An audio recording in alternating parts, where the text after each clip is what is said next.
pembicaraan kita tentang skala prioritas. Minggu kemarin kita sudah membahas konsep skala prioritas, dan pertemuan sekarang kita akan mencoba menyusun daftar kebutuhan di keluarga kita masing-masing. Nah, seperti itu ya. Nah, baik, sebelum memulai pembelajaran, ada baiknya kita berdoa terlebih dahulu pada Tuhan. Semoga kegiatan kita hari ini bisa berjalan dengan lancar. Kepada ketua kelas Mas Nopal, dipersilakan.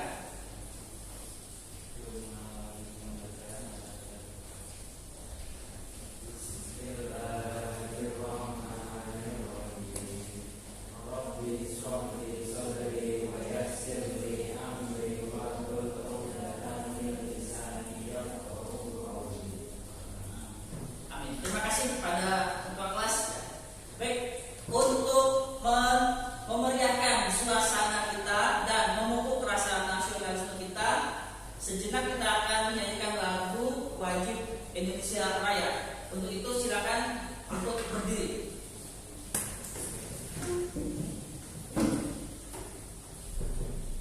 Nah, silakan untuk berdiri, kita sama-sama. Hitungan ketiga kita mulai. 1, 2, 3. Indonesia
ya. Baik anak-anakku, ya. Setelah minggu kemarin kita tahu betapa penting skala prioritas, tentang anggaran yang dikelola dengan baik itu tidak hanya mencerminkan kualitas ekonomi yang baik, tapi mencerminkan martabat suatu bangsa yang baik. Nah, ini perlu digarisbawahi. Betapa pentingnya kita mengatur keuangan, betapa pentingnya kita bisa menyusun skala prioritas. Nah, itu kata-kata motivasi dari Bapak, itu sebagai pengingat. Yang kedua, ini sebagai persepsi bahwa satu-satunya anggaran yang baik adalah anggaran yang berimbang. Itu menurut Adam Smith, berimbang. Ini menjadi kunci kita menyusun skala prioritas, itu menjadi penting. Baik, itu sebagai gambaran persepsi, motivasi untuk kita belajar lebih dalam lagi, bisa menyusun dan praktek menyusun daftar skala prioritas di kebutuhan kita sendiri, di keluarga kita masing-masing. Begitu ya? Baik. Nah, selanjutnya, nih masih persepsi dari Bapak motivasi. Mas Elan sudah tahu inti dari masalah ekonomi apa, Mas Elan? Inti permasalahan ekonomi itu karena ada apa? Ada kelangkaan. Betul. Ada kelangkaan. Jadi pada kesempatan hari ini Bapak akan menjelaskan dulu tujuan kita belajar menyusun proyek. Yang pertama, setelah kita berdiskusi, peserta didik, ya, siswa mampu menganalisis skala prioritas sebagai acuan dalam menentukan berbagai kebutuhan yang harus dipenuhi dan mampu menyusun skala prioritas kebutuhan dasar sesuai dengan kondisi di lingkungan keluarga masing-masing. Mampu menyusun. Nah, ini tujuan belajar kita.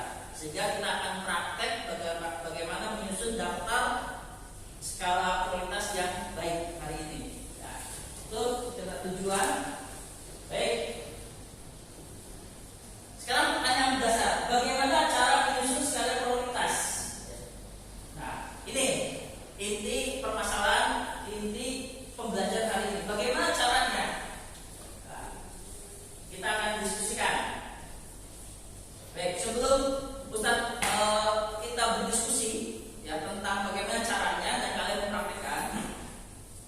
Ini ada pedoman langkah-langkah bagaimana cara menyusun skala prioritas. Coba perhatikan, ada pedoman dulu. Ya, ini sebagai pengantar dulu. Pedomannya pertama gini, tulislah semua kebutuhan yang ada. Jadi selama 1 bulan ditulis kebutuhan yang sudah digunakan. Ya. Kemudian hilangkan yang benar-benar tidak begitu penting. Susun urutan kebutuhan berdasarkan tingkat kepentingannya. Buat catatan kebutuhan pendanaan yang ada dari catatan yang ada. Pilihlah kebutuhan yang paling memberikan manfaat. Ini caranya. Jadi dipilih mana yang paling bermanfaat sampai yang tidak bermanfaat. Itu kata kuncinya. Baik, sekarang tadi Mas Elan sudah menerangkan dulu. Inti masalah ekonomi itu adalah adanya kelangkaan. Sehingga skala prioritas itu kita penting untuk lakukan. Baik, nih kita diskusi dulu. Pertanyaan pertama, apa yang dimaksud skala prioritas? Ada yang ingat? Silakan untuk mengacungkan jari. Mas Rafi, apa Mas Rafi?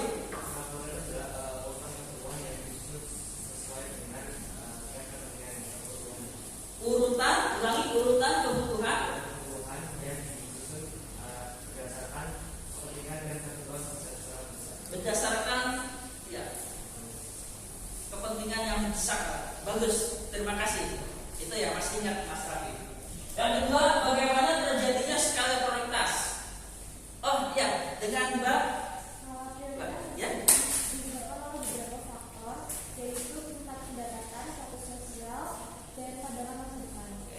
Ada tingkat pendapatan, status sosial, pandangan ke depan itu yang menjadi faktor adanya skala prioritas. Baik, terima kasih. Betul.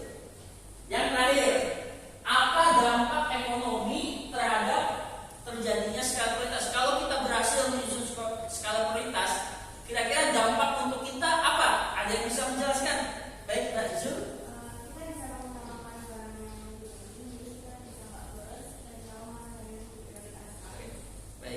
Tahu barang yang diprioritaskan, tidak boros, dan ya kita tentu kebutuhan akan terpenuhi secara optimal. Baik, terima kasih. Terima kasih. Kalian sudah bisa menggambarkan betapa pentingnya skala prioritas. Sekarang tibalah waktunya bagaimana cara menyusunnya. Itulah kita akan praktek. Kita akan menyusun skala prioritas praktek. Baik. Nah, sekarang begini. Untuk menyusun praktek, untuk proses membuat proyek, membuat skala prioritas,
belanja, beli baju, itu contoh. Nah, kemudian setelah membuat tabel, nah nanti besoknya kalian mencari data dengan mewawancarai orang tua masing-masing. Wawancara, ibu, bapak, mama, bapak, bulan ini kita belanja apa saja, cari, ya, wawancarai orang tua.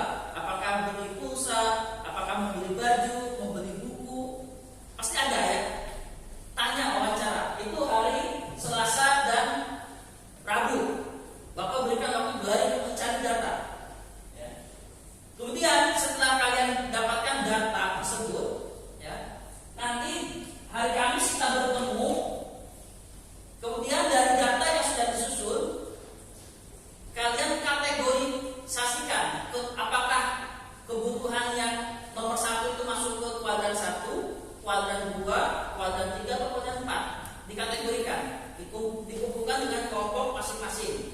Sampai di sini paham?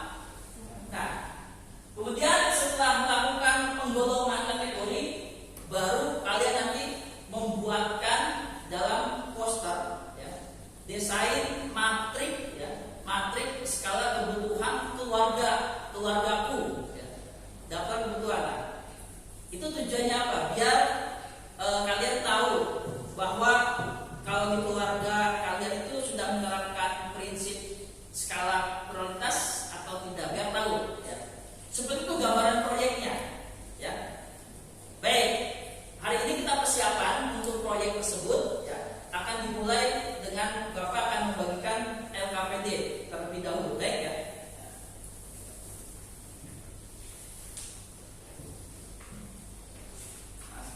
Bawa spidol ke dokumen. Ya. Ini.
Langsung buat ini ya, apa yang itu.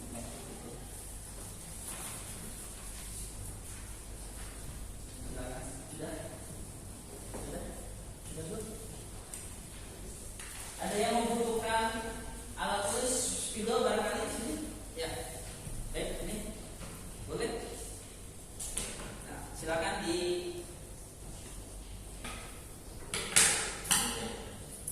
ya, baik.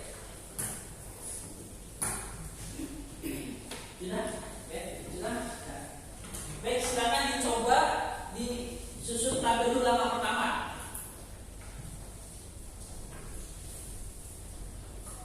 Kalau ada pertanyaan, silakan angkat tangan.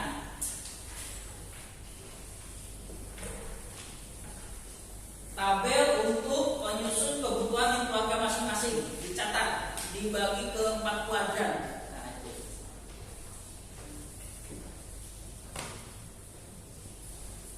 Silakan.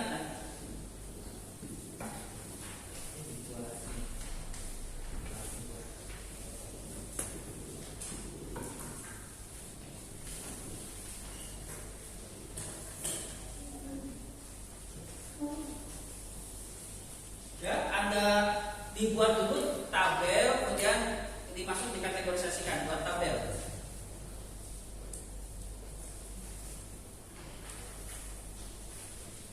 Kelihatan nggak layarnya? Baik.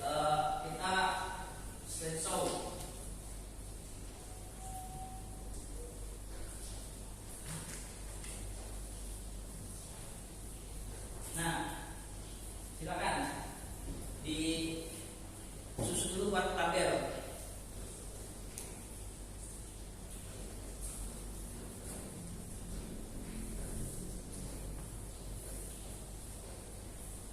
Ini kebutuhannya sendiri-sendiri ya, tiap keluarga pasti berbeda-beda.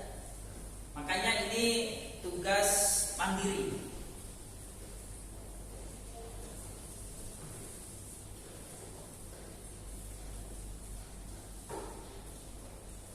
Kalian sudah mendapatkan data kebutuhan keluarga. Silakan digolongkan kebutuhan tersebut. Ya. Bapak berikan waktu untuk mengerjakannya.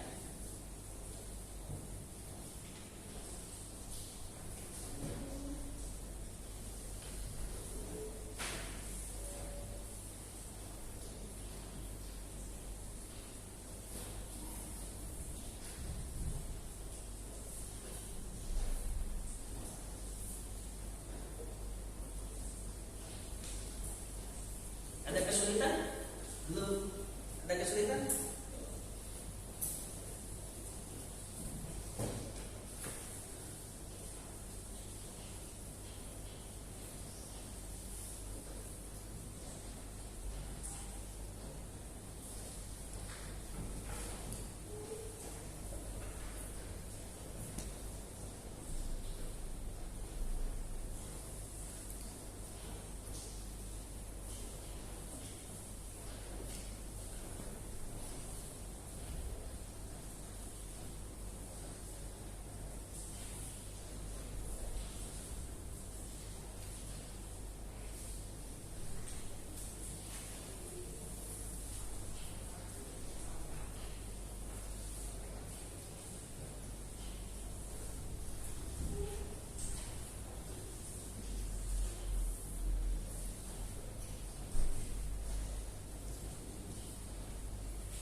Ya, masih ada waktu.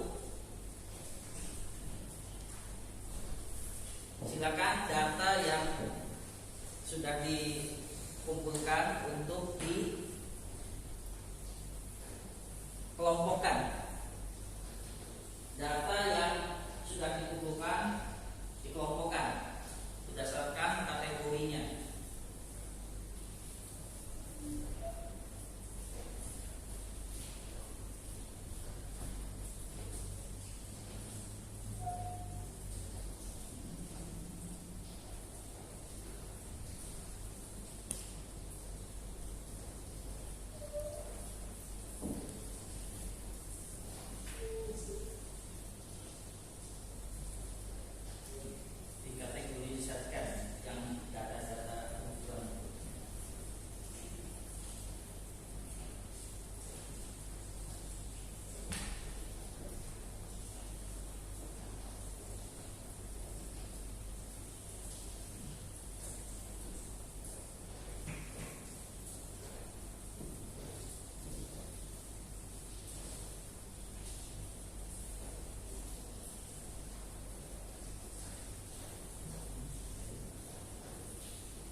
5 menit lagi ya untuk mengkategorisasikan, 5 menit lagi. Ya, bagus. Ya, bagus. Nanti kita diskusikan ya. 5 menit lagi kita diskusikan hasil temuan-temuan lapangan tersebut.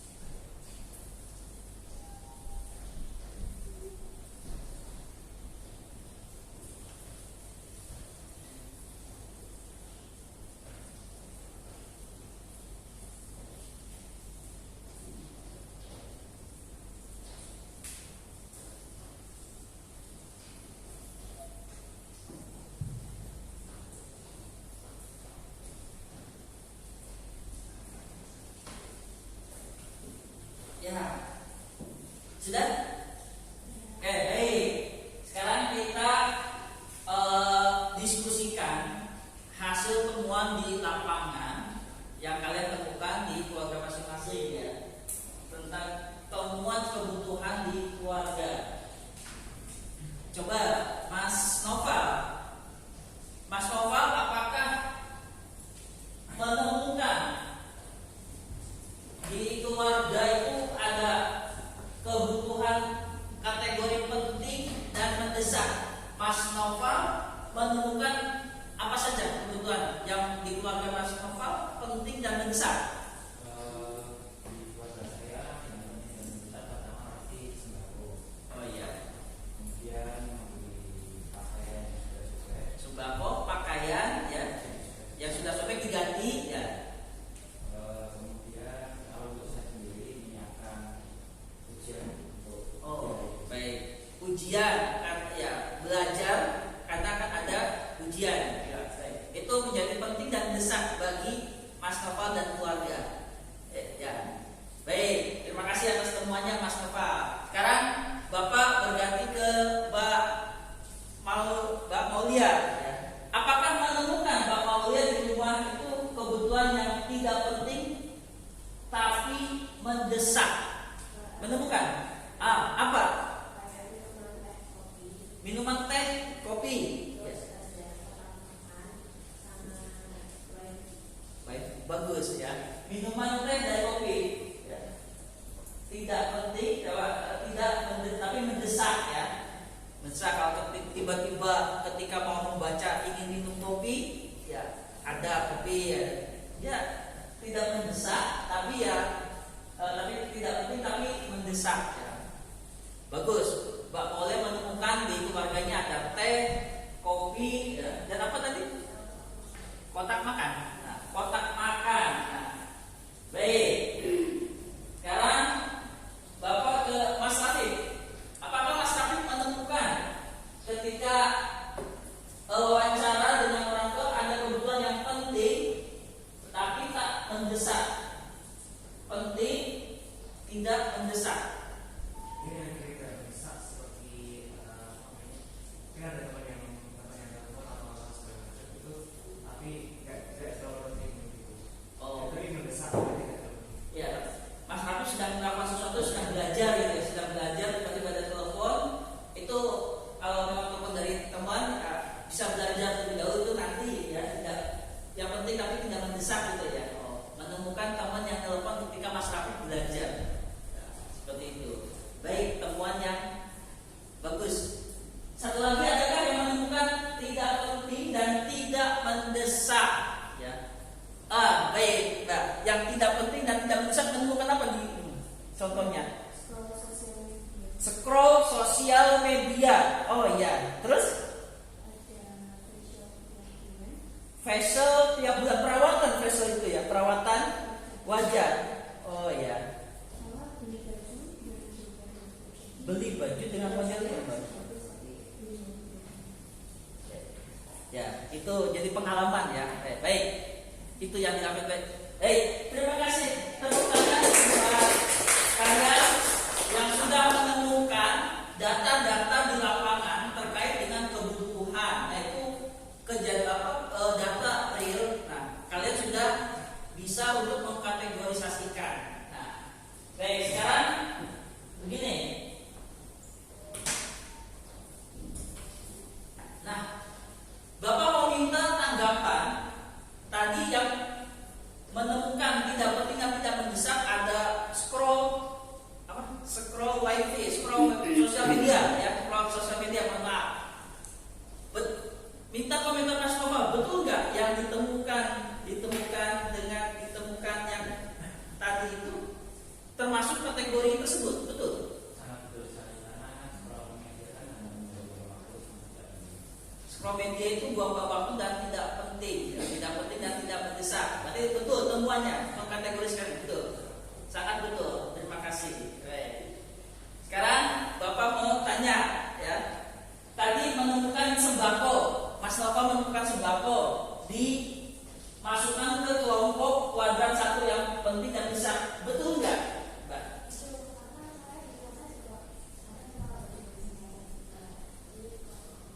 Penting, sembako. Jadi kebutuhan pokok.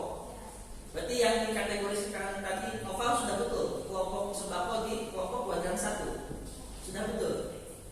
Ya, baik, terima kasih. Nah, sekarang tadi ada yang menemukan ketika belajar ada telepon dari temennya kemudian nggak diangkat, itu masuk kategori yang apa tadi, Mas? Penting tapi tidak mendesak. Betul tidak pengkategorisasian seperti itu, Mbak Nasira? Alasannya? Karena kita sudah belajar yaitu kegiatan yang penting, terus habis itu ada distract yang mengganggu kita, itu tidak dilakukan. Baik, berarti betul ya, hati-hati. Baik, luar biasa. Terima kasih ya. Terima kasih. Berarti Bapak nilai kalian sudah paham tentang konsep ini ya. Nah, sekarang gini, kita mencoba mengevaluasi sebelum pada pembuatan proyek, nanti biar kalian ingat terus ya, proyek membuat poster, tapi hasilnya itu gak apa-apa, tampilkan di rumah biar nanti